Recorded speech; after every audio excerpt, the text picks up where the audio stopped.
IPL talks with Shahan Malik. ඊළඟ තරඟය Mumbai Indians versus Chennai Super Kings. The biggest rivalry in IPL history. Teams දෙකම කප් 5 බැගින් අරගෙන තියෙනවා. ඉතින් මේ පාරත් මේ ටීම් එකෙන් එකක් කප් එක දිනයිද? ඔයාලා මොකද හිතන්නේ? මුලින්ම ඒක කමෙන්ට් කරලා කියන්න. අනිත් දේ තමයි ඔයාලා මගෙන් අහනවා දැන් මොකක්ද මේ ජේඩ් ෆැන්ටසි ගැන මම කතා කරන්න පටන් අරන් මොනවද මේ? කවුද ඔයාගේ මේ පාර කැප්ටන්? කවුද වයිස් කැප්ටන්? මගෙන් අහන. එහෙම අහන්න එපා ඉතින්. එහෙම අහන්න. එහෙම එතකොට කොහොමද? මමයි ඔයාලයිනේ සෙල්ලම් කරන්නේ. එහෙම තරඟයකදී එහෙම අහන්න එපා.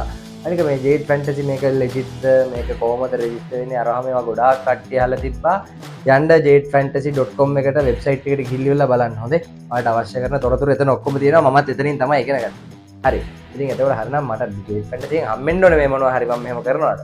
හරි. මේ ඊට පස්සේ හරි මැච් එකට එමු. මුම්බයි CSK මැච් එක කවුද දිනන්නේ? එල් ක්ලාසිකෝ ඉන් ක්‍රිකට්. කවුද දිනන්නේ ඔයාලා හිතන විදිහට? ලංකාවේ ලොකු ෆෑන් බේස් එකක් ඉන්නවා මේ ටීම්ස් දෙකටම. MI ගැන කතා කරොත් මේ පාර කෝච් කරන්නේ මහල් ජයවර්ධන. ඒ වගේම CSK ගැන කතා කරොත් අතිශය පොතෙන් ලංකාව නියෝජනය කරනවා. ඒ වගේම තමයි MI මං හිතන්නේ බෝලිං කෝච් මේ පාරත් අසිත් මාලිංග. මේ පාර නුවන් තුෂාර MI සෙල්ලම් කරන්නේ නැහැ. ඊයේ පාර නුවන් තුෂාර ගැහුවා. මේ පාර යාව අයින් කරලා දාලා. අපි බලමු මොකද වෙන්නේ කියලා ඉවරලා මැච් එක.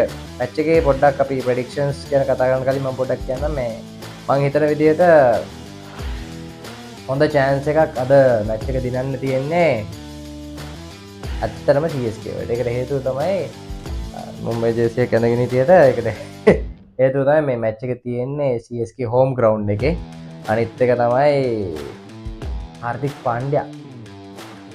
මම ආවල්ම මේ දේ කියන්න මම ජේට් එකේ ෆැන්ටසි ටීම් එකක් ඇදුවා නම් මම කැප්ටන් හැටියට මම දාන්නේ හාර්දික් පාණ්ඩ්‍යා. හැබැයි දාන්න බෑ. ඒකට හේතුව තමයි යාට ස්ලෝ ඕවර් රේට් එකකින් දා බෑන් එකක් හම්බ වෙලා තියෙන්නේ. ඒ නිසා ෆස්ට් මැච් එක පාණ්ඩ්‍යා ගහන්න. හරිද? දැන් ඉතින් ඔයාලා මේ ඔයාලගේ ටීම් එකේ කවුද කැප්ටන් කියලා සිලෙක්ට් කරන්න. හරි? මොකද මේ මිලියන 8ක් දිනන්න chance එකක් තියෙනවා මේ සීරීස් එක පුරාවටම ඔයාලා හරියට මේ ඔයාලගේ මොලේ කල්පනා කරලා ටීම්ස් පික් කරොත් ප්‍රයිස් මනි පූල් එක ඔයාලට 8 මිලියන් ප්‍රයිසින් පූල් එක. ඉතින් ඔයාලා ඒක කරද්දී ඔයාලා හිතලා බලලා කරන්න. හරි? මගේ ටීම් එකක් දැම්ම නම් මම පාණ්ඩ්‍යා තමයි කැප්ටන් දාන්නේ. හැබැයි ටීම් එකේ කැප්ටන් එක කියන්නේ ෆැන්ටසි කැප්ටන් නෙමෙයි. ටීම් එකේ කැප්ටන් හැටියට දැන් මුම්බයි ඉන්ඩියන්ස් ඉන්නේ පාණ්ඩ්‍යා වෙනුවට සූර්ය කුමාර් යාදව්. හරි? සූර්ය කුමාර් කියන්නේ ඉන්දියන් T20 ටීම් එකේ captain.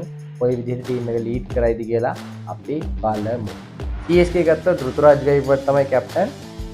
Devon Conway I like this player a lot. මේ CSK අවසානයේ දිනපු කප් එක මම හිතන්නේ ඩෙවන් කොන්වේ හින්දා තියෙන්නේ. ඒ කියන්නේ ඒ තරම් මැච් එකට වෙනසක් කරන්න පුළුවන් ප්ලේයර් කෙනෙක්, නිව්සීලන්ත ප්ලේයර් කෙනෙක්. මේ ඩෙවන් කොන්වේ තමයි මම ආසාවෙන් බලාගෙන ඉන්න ප්ලේයර් අද බැට් කරනවා බලන්න. ඒ වගේම තමයි ජඩේජා. ජඩේජා කියන්නේ මැචස් උඩු යටිකුර හරවනවා පන්දුවෙන් සහ පිච්චෙන් දෙකෙන්ම ෆැන්ටසි ටීම් එකට ගියාපු ප්ලේයර් කෙනෙක්. ඉතින් ඔයාලා හිතන්නේ කවුද අද හොඳටම පර්ෆෝම් කරයි කියලා? ඒක තමයි මගේ ප්‍රශ්නේ. අනිත් දේ තමයි ට්‍රෙන්ඩ් බෝල්ට් ඔන්න දැන් එකතු වෙලා ඉන්නවා මුම්බයි ඉන්ඩියන්ස් කණ්ඩායමට කාලයකට පස්සේ. ට්‍රෙන්ඩ් බෝල්ට් කොහොම පර්ෆෝම් කරයිද? ඒකත් දැවෙන ප්‍රශ්නයක්. මුම්බයි රාජා රෝහිත් ශර්මා තමයි මුම්බයි වල වැඩිම පේස් එක තියෙන්නේ. අද ග්‍රවුන්ඩ් එකේ සාමාන්‍ය මුම්බයි වල සිය කරන්නේ මුම්බයි රාජා රෝහිත් ශර්මා. හැබැයි අද ග්‍රවුන්ඩ් එකේ නම් අපිට ඒ සත්‍ය ඇහෙන්නේ නැහැ. අද ග්‍රවුන්ඩ් එකේ අපිට ඇහෙන එකම සත්‍ය තමයි ධෝනි.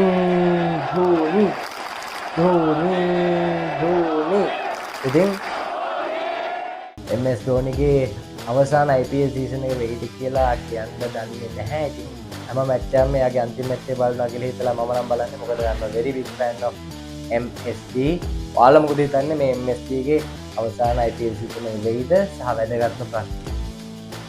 සීසන් 18න් 10ක් දෙන්න තියෙන්නේ මේ ටීම් දෙක. මේ පාරත් මේ ටීම් දෙකෙන් එකක් IPL දිනයි. කමෙන්ට් කරලා කියන්න. අනිත් දේ තමයි ඔයාලා සපෝට් කරන්නේ කාටද? Is it Mumbai Indians? Is it Chennai Super Kings?